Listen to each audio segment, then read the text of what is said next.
Hi everyone. అందరూ ఎలా ఉన్నారు? బాగున్నారనుకుంటాను. Welcome to a new mini vlog. నేను రీసెంట్‌గా తిరుపతి వెళ్ళినప్పుడు కాణిపాకం కూడా విజిట్ చేశాను. ఈరోజు ఈ వీడియోలో కాణిపాకం గురించి నాకు తెలిసిన విషయాలు మీ అందరితో షేర్ చేసుకోవాలనుకుంటున్నాను. కాణిపాకం తిరుపతి నుంచి 65 కిలోమీటర్స్ డిస్టెన్స్‌లో ఉంటది. మనకు తిరుపతి బస్ స్టాండ్ నుంచి రెగ్యులర్‌గా బసెస్ ఉంటాయి. తిరుపతి బస్ స్టాండ్‌లో ప్లాట్‌ఫామ్ నంబర్ 44 కాణిపాకం ప్లాట్‌ఫామ్. అక్కడి నుంచి మనకు నాన్ స్టాప్ బసెస్ అలాగే ఎక్స్‌ప్రెస్ బసెస్ కూడా ఉంటాయి. అదే మనం ట్రైన్‌లో రావాలనుకుంటే కాణిపాకంకి nearest station Chittoor. Chittoor 10-12 kilometres రేంజ్‌లో ఉంటది. అక్కడికి వచ్చి అక్కడి నుంచి మనకు బసెస్ రెగ్యులర్‌గా దొరుకుతాయి. డైరెక్ట్ స్టేషన్ కాణిపాకంలో లేదు. కాణిపాకం యొక్క స్థలపురాణానికొస్తే పూర్వం కాణిపాకంలో ముగ్గురు అన్నదమ్ములు ఉండేవారు. వారిలో ఒకరు మూగ, మరొకరు చెవిటి, మరొకరు గుడ్డివారు.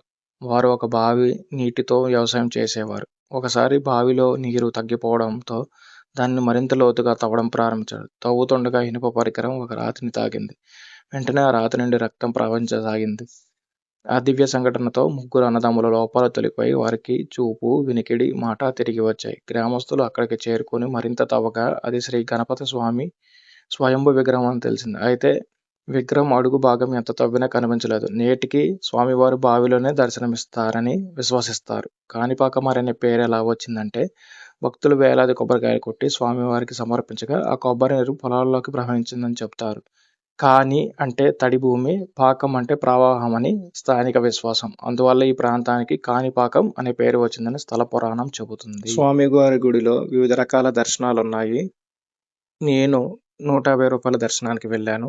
నాకు అరగంట సమయం పట్టింది. అలాగే స్వామివారి గుడిలో వివిధ రకాల ఆతిథ్య సేవలు కూడా ఉన్నాయి.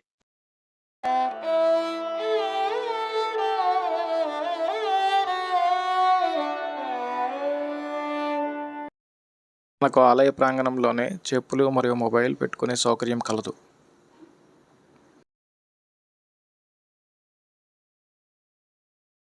నేను వెళ్ళిన టైంలో ఫ్రీ దర్శనం లైన్ ఇది కొంచెం రద్దీగానే ఉంది. టైము మధ్యాహ్నం అవ్వడం వల్ల ఫ్రీ దర్శనం లైన్‌లో స్వామివారి పలహారాలను భక్తులకు అందిస్తున్నారు.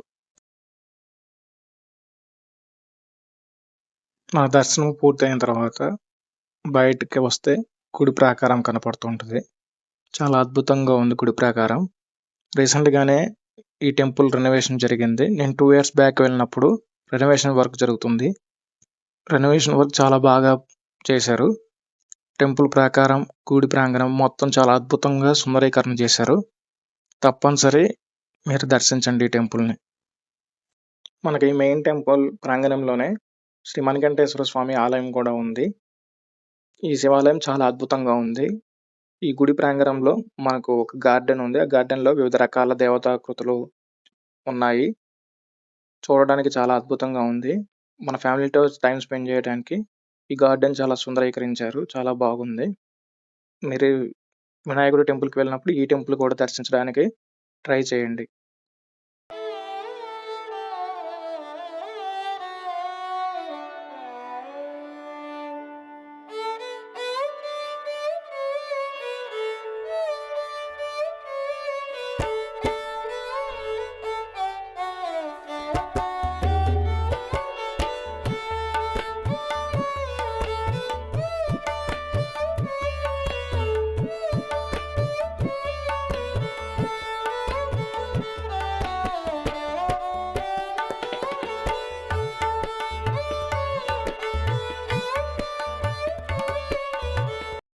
శ్రీ మణికంఠేశ్వర స్వామి ఆలయ ప్రాంగణం ఇది. చూడండి ఎంత విశాలంగా ఉంది. ఈ ఈ విశాల ప్రాంతంలో ధ్వజస్తంభము, భక్తులు కూర్చోడానికి విశాలమైన ప్రదేశము మరియు హోమ మండపము కూడా ఉంది. గర్భగుడిలో వీడియో తీయరాదు. ఇది స్వామివారి నంది వాహనము. శివుడి లింగం ఎదురుగా ఉంది. ఇదే ప్రాంగణంలో రాహుకేతు పూజలు కూడా జరుగుతున్నాయి. అలా ఈ 2 ఆలయాలను దర్శించి వచ్చాక మనకు నిత్యాన్నదాన భవనంలో రోజు నిత్యాన్నదానం జరుగుతుంది. ఇందులో ఒకేసారి 1000-2000 మంది భక్తులు భోజనం చేయగల సామర్థ్యం కలిగి ఉంది. భోజనం చాలా బాగుంది. నేను తిన్నాను. మీరు కూడా ట్రై చేయండి. ఇవి దేవస్థానం వారి కళ్యాణ మండపములు. స్వామివారి ఆవరణలో కళ్యాణం చేసుకునేవారు ఇందులో సంప్రదించగలరు. ఇది లడ్డూ ప్రసాదాల కేంద్రము. ఇక్కడ వడ, లడ్డు, పులిహోర వంటి ప్రసాదాలు దొరుకుతున్నాయి. నేను కళ్యాణ లడ్డు తీసుకున్నాను 75 రూపాయలు. లడ్డు చాలా పెద్దగా వచ్చింది.